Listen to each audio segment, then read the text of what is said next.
patnubay at gabay ng magulang ang kailangan. Maaaring may masiselang tema, lengguwahe, karahasan, sexual, horror o droga na hindi angkop sa mga bata.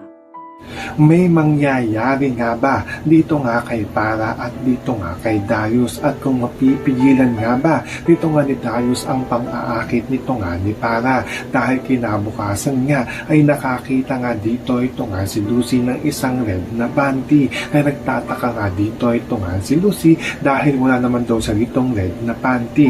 Kaya gulat na gulat nga rin dito ito nga si Joyce dahil kung kanino nga daw ba ito nga daw panty na natagpuan nito nga daw ni Lucy dito nga daw sa kanilang kwarto. Kaya nga ito nga si Lucy ay tatanungin nga na dito ito nga si Darius kung kanino nga daw bang panty ang kanyang nakita dito nga daw sa kanilang kwarto. So ito naman si Darius ay hindi nga rin niya dito alam kung sino nga ang nagmamay-ari nga ng panty na nakita nito nga ni Lucy. So makakaabangan nga natin dito, malalaman nga ba nito nga ni Lucy na ito nga si Para at ito nga si Darius ay may nangyari nga dito. Yan ang ating mga pakakatutukan at pakakaabangan dito nga lang sa Storyline Live.